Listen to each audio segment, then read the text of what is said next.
अब बच्चों, आज हम पढ़ेंगे कक्षा 7 विज्ञान यानी साइंस का दूसरा अध्याय प्राणियों में पोषण।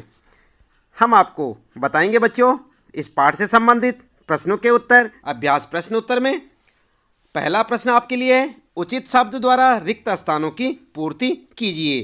तो यहाँ पर आपके लिए पहले प्रश्न में कुछ रिक्त स्थान दे रखे हैं यानी खाली स्थान है, इन्हें आपको भरना है बच्चों। तो किस प्रकार से लिखेंगे, सबसे पहला देखते हैं क वाला मानव पोषण के मुख्य चरण एवं, और यहाँ पर जो है दो जगह पर आपको लिखना है। क्या लिखना है आपको, हम आपको अभी बताते हैं। ख वाला है मानव शरीर की सबसे बड़ी ग्रंथि का नाम, यहाँ पर जो है आपको लिखना है क्या है। और अगला है आमाशय में हाइड्रोक्लोरिक अम्ल एवं का स्राव होता है जो भोजन पर क्रिया करते हैं। तो यहाँ पर आपको फिर से लिखना होगा। और यहाँ पर जो है क्षुद्रांत की आंतरिक भित्ति पर उंगली के समान अनेक प्रवर्ध होते हैं जो, और यहाँ पर आपको लिखना है कहलाते हैं। तो यहाँ पर अगला है च वाला है अमीबा अपने भोजन का पाचन में करता है। तो किस में करता है, यहाँ पर आपको लिखना है।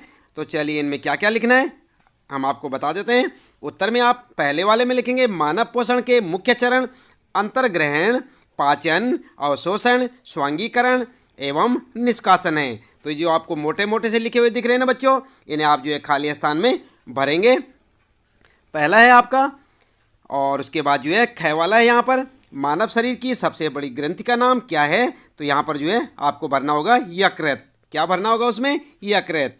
अगला है बच्चों ग वाले में लिखेंगे आप आमाशय में हाइड्रोक्लोरिक अम्ल एवं पाचक रसों का स्राव होता है। तो क्या भरेंगे आप उसमें रिक्त स्थान में ग वाले में, पाचक रसों का, पाचक रस लिखेंगे। अगला यहाँ पर जो है जो भोजन पर क्रिया करते हैं। और घ वाला है क्षुद्रांत की आंतरिक भित्ति पर उंगली के समान अनेक प्रवर्ध होते हैं जिन्हें क्या कहते हैं, दीर्घरोम। ठीक है, दीर्घरोम या रसांकुर आप कह सकते हैं। तो आप लिखेंगे वहाँ पर घ वाले में जहाँ रिक्त स्थान है यहाँ पर लिखेंगे दीर्घरोम या रसांकुर। च वाले में अमीबा अपने भोजन का पाचन किस में करता है, खाद्यधानी में। किस में करता है बच्चों, खाद्यधानी में। तो आप लिखेंगे वहाँ पर खाद्यधानी, किसमें, च वाले में, जहाँ पर रिक्त स्थान है। अगला है बच्चों दूसरा प्रश्न, सत्य एवं असत्य कथनों को चिन्हित कीजिए। तो आपको सत्य और असत्य बताना है। पहला है आपके लिए मंड का पाचन आमाशय से प्रारंभ होता है कि नहीं होता। अगला है ख वाला जीभ लाला ग्रंथि को भोजन के साथ मिलाने में सहायता करती है, सही बात है या नहीं है। और ग वाला है पित्ताशय में पित्तरस अस्थायी रूप से भंडारित होता है, सत्य या असत्य। और घ वाला रूमिनेंट निगली हुई घास को अपने मुख में वापस लाकर धीरे धीरे चबाते हैं। गाय भैंस को जानते हैं ना आप, तो उन्हें क्या कहते हैं, रूमिनेंट। तो ये सत्य या असत्य है। चलिए उत्तर में देख लेते हैं। उत्तर में आप इस प्रकार से लिखेंगे, क वाले का लिखेंगे मंड का पाचन आमाशय से प्रारंभ होता है, ये है असत्य। क्या ये, असत्य, यानी कि गलत है ये। और जो है ख वाला है जीभ लाला ग्रंथि को भोजन के साथ मिलाने में सहायता करती है, तो ये है सत्य। अगला है बच्चों ग वाला पित्ताशय में पित्तरस अस्थायी रूप से भंडारित होता है, तो ये भी है आपका सत्य। और घ वाला है रूमिनेंट निगली हुई घास को अपने मुख में वापस लाकर धीरे धीरे चबाते हैं, तो ये भी सत्य है। आपने देखा है ना गाय भैंस को चबाते हुए, धीरे धीरे जुगाली करते हुए, तो ये क्या है, सत्य है। इसके बाद अगला प्रश्न है बच्चों तीसरा, निम्न में से सही विकल्प पर सही का चिन्ह लगाइए। आप देख रहे हैं ना, इस प्रकार का आपने चिन्ह लगाना है। और क वाला है आपका वसा का पूर्ण रूपेण पाचन जिस अंग में होता है वह है, और यहाँ पर जो आपके लिए 4 ऑप्शन है, कौन कौन से, आमाशय, मुख्य, क्षुद्रांत और बृहदांत्र। तो इस प्रकार से इनमें से चारों में से एक ऑप्शन आपका सही है। आप सोचिए, तब तक हम आपको बताते हैं अभी उत्तर। और अगला है बच्चों ख वाला है जल का अवशोषण मुख्यतः जिस अंग द्वारा होता है वह है आमाशय, ग्रसिका, क्षुद्रांत या बृहदांत्र। तो यहाँ पर जो है इसको भी आप सोचिए और उसके बाद हम आपको उत्तर बताते हैं। पहले का उत्तर होगा आपका वसा का पूर्ण रूपेण पाचन जिस अंग में होता है वह है क्षुद्रांत। और उसके बाद जो है ख वाला है जल का अवशोषण मुख्यतः जिस अंग द्वारा होता है वह है, क्या है, बृहदांत्र। ठीक है, तो इस प्रकार से आप लिखेंगे। और अगला है बच्चों चौथा प्रश्न है यहाँ पर, कॉलम ए में दिए गए कथनों का मिलान कॉलम बी में दिए गए कथनों से कीजिए। तो यहाँ पर क्या करेंगे, आप मिलान करेंगे बच्चों, ध्यान देंगे। कॉलम ए और ये कॉलम बी है आपका, और ये 2 पार्ट में यहाँ पर बटा हुआ है। खाद्य घटक, पाचन के उत्पाद, कार्बोहाइड्रेट्स, वसा, अम्ल, ग्लिसरॉल, और प्रोटीन, शर्करा, वसा और एमिनो अम्ल। तो यहाँ पर जो है आपने मिलान करना है। किस प्रकार से करेंगे चलिए उत्तर में देख लेते हैं। ए के साथ बी का मिलान करना है, तो यहाँ पर लिखेंगे आप खाद्य घटक के साथ लिखेंगे पाचन के उत्पाद, कार्बोहाइड्रेट्स के साथ लिखेंगे शर्करा, प्रोटीन के साथ एमिनो अम्ल और वसा के साथ अम्ल एवं ग्लिसरॉल। ठीक है, तो इस प्रकार से आपका उत्तर हो जाएगा इस जो है चौथे प्रश्न का। और अगला है बच्चों यहाँ पर पांचवा प्रश्न है, दीर्घरोम क्या है, वह कहाँ पाए जाते हैं एवं उनके कार्य क्या हैं। तो उत्तर क्या लिखेंगे आप, आपने पाठ पढ़ा होगा बच्चों। उत्तर लिखेंगे दीर्घरोम क्षुद्रांत्र की आंतरिक भित्ति पर उंगली के समान उभरी हुई संरचनाएं होती हैं, जिसे रसांकुर भी कहते हैं। दीर्घरोम पचे हुए भोजन के अवशोषण हेतु तल क्षेत्र बढ़ा देते हैं। दीर्घरोम की सतह से पचे हुए भोजन का अवशोषण होता है तथा यह रुधिर वाहिकाओं में चला जाता है। तो इस प्रकार से आप अपने इस पांचवें प्रश्न का उत्तर लिख सकते हैं दीर्घरोम के बारे में। अगला है बच्चों छठा प्रश्न है, पित्त कहाँ निर्मित होता है या भोजन के किस घटक के पाचन में सहायता करता है। तो क्या लिखेंगे आप पित्त के बारे में, आपने पाठ में पढ़ा होगा, हमने आपको पाठ्य चर्चा में भी बताया था।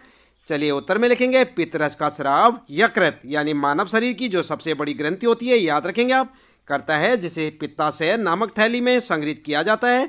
पित्त वसा के पाचन में मदद करता है। तो इस प्रकार से आप जो लिख सकते हैं, जो फैट्स होते हैं यानी कि वसा के पाचन में मदद करता है पित्त। और इस प्रकार आपका ये छठा प्रश्न है, इसका उत्तर आप लिखें, याद भी करें, काफ़ी इंपॉर्टेंट क्वेश्चन है बच्चों। सातवां प्रश्न है, उस कार्बोहाइड्रेट्स का नाम लिखिए जिनका पाचन रूमिनेंट द्वारा किया जाता है परंतु मानव द्वारा नहीं, इसका कारण भी बताइए। तो यहाँ पर उत्तर में आप लिखेंगे सेल्यूलोज एक प्रकार का जो कार्बोहाइड्रेट्स होता है के पाचन के लिए अधिक समय की आवश्यकता होती है। रूमिनेंट की आहार नाल मनुष्यों की आहार नाल से बड़ी होती है, इसलिए सेल्यूलोज रूमिनेंट द्वारा पचाया जा सकता है लेकिन मनुष्यों द्वारा नहीं। तो इस प्रकार से आप लिख सकते हैं यहाँ पर। सातवां प्रश्न है आपका, याद भी करें, काफ़ी इंपॉर्टेंट क्वेश्चन होते हैं बच्चों साइंस में, तो आप जो अच्छे से पढ़ें। और आठवां प्रश्न है, क्या कारण है हमें ग्लूकोज से ऊर्जा तुरंत प्राप्त होती है। आपने खाया ग्लूकोज, लिया कभी, चलिए देख लेते हैं। उत्तर लिखेंगे हमें ग्लूकोज से ऊर्जा तुरंत प्राप्त होती है क्योंकि कोशिकाओं में ग्लूकोज ऑक्सीजन की मदद से कार्बन डाइऑक्साइड और पानी में आसानी से टूट जाता है और ऊर्जा निकल जाती है। ठीक है, तो इस प्रकार से आप आठवां प्रश्न देखेंगे और उसका उत्तर लिखेंगे। अगला आता है नौवां प्रश्न बच्चों, आहार नाल के कौन से भाग द्वारा निम्न क्रियाएं संपादित होती हैं। और यहाँ पर जो है आप देख सकते हैं, फर्स्ट है पचे भोजन का अवशोषण, भोजन को चबाना, जीवाणु नष्ट करना, भोजन का संपूर्ण पाचन और मल का निर्माण। तो उत्तर में आप क्या लिखेंगे, उत्तर आप इस प्रकार से लिख सकते हैं, पचे भोजन का अवशोषण क्षुद्रांत यानी छोटी आंत द्वारा, और भोजन को चबाना मुख गुहिका द्वारा, और जीवाणु नष्ट करना अमाशय के द्वारा, भोजन का संपूर्ण पाचन क्षुद्रांत यानी छोटी आंत द्वारा, और मल का निर्माण बृहदांत यानी बड़ी आंत के द्वारा होता है। तो इस प्रकार से आप लिख सकते हैं यहाँ पर। ये आपका नौवां प्रश्न है बच्चों और इसका उत्तर आप इस प्रकार से लिखें। अगला आता है 10वां प्रश्न, मानव एवं अमीबा के पोषण में कोई एक समानता एक अंतर बताना है आपने, यानी कि दोनों बताने हैं, समानता और अंतर बताने एक एक। उत्तर में आप लिख सकते हैं बच्चों, भोजन के पाचन तथा उससे प्राप्त ऊर्जा की बुनियादी प्रक्रिया अमीबा के साथ साथ इंसानों में भी समान है। देखा आपने अमीबा, आप अपने पाठ में देख सकते हैं, अमीबा का चित्र आपको दिखाई देगा। अमीबा में भोजन में पाचन रस स्रावित होता है जो भोजन पर कार्य करते हैं और इसे सरल पदार्थों में तोड़ देते हैं। धीरे धीरे पचा हुआ भोजन अवशोषित होता है। इसी तरह मानव में भी विभिन्न पाचक रस मुंह, पेट, आंत आदि भोजन में मिलकर काम करते हैं और इसे सरल पदार्थों में तोड़ देते हैं। तो इस प्रकार से आप जो है इसमें समानता लिखेंगे मानव और अमीबा में। इसके बाद बच्चों अंतर बताते हैं, तो अंतर में आप लिखेंगे अमीबा में पाचन प्रक्रिया सरल है जबकि मनुष्य में यह एक जटिल प्रक्रिया है। अंतर्ग्रहण और उत्सर्जन की प्रक्रिया भी काफ़ी भिन्न होती है। अमीबा अपने भोजन को पादप के माध्यम से पकड़ता है और शोषण के पश्चात बिना पचा हुआ भोजन खाद्य धानी द्वारा बाहर निकाल दिया जाता है, जबकि मनुष्यों में भोजन जो जटिल पदार्थ है मुंह के अंदर ले जाया जाता है और पाचन और अवशोषण की एक जटिल प्रक्रिया से गुजरता है। अंत में बचा हुआ पदार्थ मल के रूप में निष्कासित कर दिया जाता है। तो इस प्रकार से आप लिख सकते हैं बच्चों अमीबा और मानव में अंतर और समानताएं। ये 10वां प्रश्न आपका, याद रखें, और दोनों में अंतर और समानताएं आप यहाँ से देखकर लिख सकते हैं। अगला प्रश्न है बच्चों 11वां प्रश्न यहाँ पर, और इसमें आपको पूछा है बच्चों 11वें प्रश्न में कॉलम ए में दिए गए शब्दों का मिलान कॉलम बी के उचित कथन से कीजिए। आप देख सकते हैं कॉलम ए और ये कॉलम बी, और यहाँ पर जो आपको मिलान करना है, क में लिखा है लाला ग्रंथि और यहाँ फर्स्ट में लिखा है बी में पित्त रस का श्रवण, ख में आमाशय भंडारण और सेकंड में बिना पचे भोजन का, और अगला है ग वाला यकृत और इसके साथ लिखा है लाला रस स्रावित करना, और मलाशय में लिखा है यहाँ पर अम्ल का निर्मोचन। तो किस प्रकार से आप इनका मिलान करेंगे। और अगला है यहाँ पर च वाला है क्षुद्रांत, पाचन का पूरा होना, बृहदांत में जल का अवशोषण, मलत्याग। तो यहाँ पर जो है बच्चों आप ध्यान देंगे, इनका मिलान करेंगे आप। उत्तर में आप लिखेंगे कॉलम ए बना देंगे, कॉलम बी बना देंगे और उसके बाद जो है इसके साथ इस प्रकार से मिलाते जाएंगे। सबसे पहले क वाले में लाला ग्रंथि के साथ लिखेंगे लाला रस स्रावित करना, आमाशय के साथ लिखेंगे अम्ल का निर्मोचन और यकृत के साथ पित्त रस का श्रवण, और मलाशय के साथ लिखेंगे मल का त्याग, क्षुद्रांत में लिखेंगे पाचन का पूरा होना, बृहदांत में जल का अवशोषण और या बिना पचे भोजन का भंडारण। तो इस प्रकार से आप अपने इस प्रश्न का मिलान कर सकते हैं। यहाँ पर ये प्रश्न है 11वां आपका, ए और बी कॉलम को आपने मिलाना है और पहले प्रश्न है आपके लिए, उसके बाद उत्तर में आप इस प्रकार से मिला सकते हैं, जैसे ये आप यहाँ पर देख सकते हैं।